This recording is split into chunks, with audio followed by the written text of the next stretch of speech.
Hello and welcome. I'm Dr. Kevin Chow, and today we will be talking about how to write your medical school personal statement while avoiding common mistakes. First off, how important are your essays when applying to medical school? Is having a good GPA and MCAT score enough to get you in? On the flip side, can you make up for a bad GPA and MCAT with good essays? It turns out the answers aren't so straightforward. Medical schools look at your application as a whole. That means they factor in everything: your GPA, your MCAT, your activities, your research, your essays, and your interview. Every part is important, and it's hard to say which, if any, is the most important. However, whereas it's hard to change your GPA, MCAT, and some of the other factors, the essays are unique because it's easy to change and is completely in your control. That means that no matter what the rest of your application looks like, you can increase your chances at medical school by writing good essays. When you apply to medical school, there are two steps in terms of essays. The first is the personal statement and the short essays you choose for your three most meaningful activities in your primary application. These essays go out to all of the medical schools that you apply to. Next, there are the secondary essays, which are unique to each medical school and are sent out after you've submitted your primary application.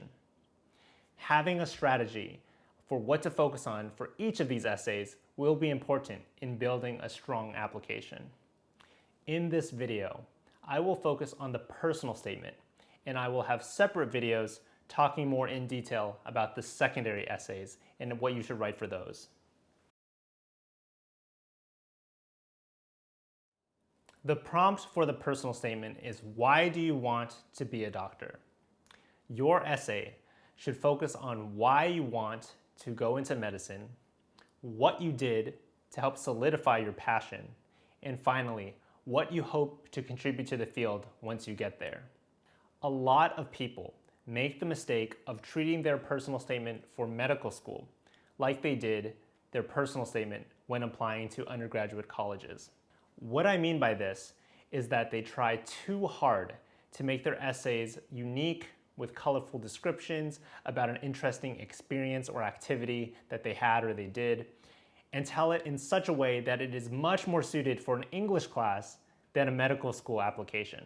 They often get so involved and wrapped up with telling this intricate and colorful story that they forget to address the actual prompt. Why do you want to be a doctor? I know some people who were very accomplished in sports and wrote about their accomplishments and achievements in their personal statement. While interesting and impressive, by the end of the essay, I still had no idea why this person wanted to go to medical school. For my personal statement for medical school, I chose to talk about three experiences that really highlighted why I wanted to be a doctor. My first was an experience I had with a patient overseas during the summer between my first and second years of undergraduate. This experience really helped me understand the rewarding nature of the doctor and patient relationship. Second was watching interventional radiologists recanalize a clogged artery in the brain that led to a patient's recovery from her stroke symptoms. This was amazing for me to watch as a sophomore in college. Third was my experience as a third year in college, working with homeless individuals in Los Angeles, an experience that taught me about healthcare disparities and inequities. I tie these all together at the end, explaining how each one of these experiences furthered my interest and passion for medicine, and explained how I hoped to contribute to the field in the future. You can see how this format flows together, makes sense, and most importantly, answers the prompt. At the end of the essay, my goal was to paint a clear picture of who I was and how my experiences helped to pave the road to my path to medical school. If you read your essay at the end and you aren't able to answer these key questions, then you need to go back, reconsider, and rework your essay.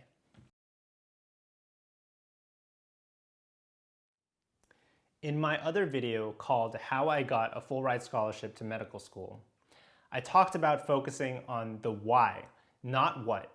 If you haven't watched that video, I do recommend you go check it out as there are many helpful hints on how to stand out among the crowd and increase your chances at medical school and scholarships.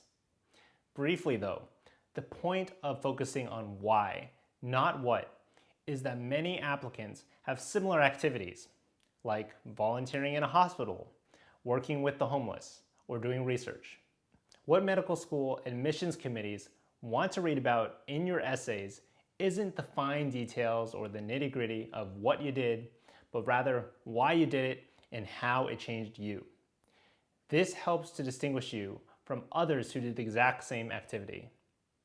Can you imagine being on the admissions committee and reading dozens and dozens of essays, with each one sounding exactly the same? Over time, your eyes will just glaze on over, and each applicant will not feel unique or special. Here's an example of what to do and what not to do. Instead of giving the fine details about how you, quote unquote, worked with doctors, nurses, and patients in the hospital by helping with patient transfers, getting supplies, answering phones, and on, talk instead about how this experience taught me about the importance of teamwork in the healthcare setting, and how physicians, nurses, and all other medical staff work together in concert to deliver the best care for patients. I was able to contribute to the healthcare team by facilitating patient transfers and ensuring that the team had the right supplies available by the bedside. I learned to interact professionally with proper bedside manner at all times. I will carry these lessons and skills into my future career as a doctor. Again, you're able to get across the same key points while highlighting how the activities change you and what you can contribute once you're a doctor. Finally, I want to talk about the most important thing to keep in mind when writing your personal statement. That is, avoid controversy. Be safe. Make sure there are no red flags. This ties back to my earlier point about how people end up trying to be too interesting and too unique and end up straying away from the prompt. Keep in mind who will be reading your essays. These are medical doctors, professors, and researchers, and occasionally medical students. Medicine in general is a culturally conservative field that promotes the first Hippocratic oath of do no harm above all else. The reason I bring this up is because I have seen people shoot themselves in the foot and destroy an otherwise great application by writing about an experience that can be interpreted and viewed in a negative manner. One instance comes to mind in a student who was applying to medical school and wrote about her experience overseas. While she was there, she was performing surgery on underserved populations as a freshman in college. Now, on the surface, this may seem like a cool, relevant activity to share. However, think to yourself, if you were in that patient's position, would you want an untrained 19-year-old to be wielding a scalpel and cutting into your body? Surgical training takes years, and there is no way that this untrained student could safely perform surgery. Now, I do think that it's more likely that she exaggerated her involvement. But even so, if taken at face value, this is a huge red flag.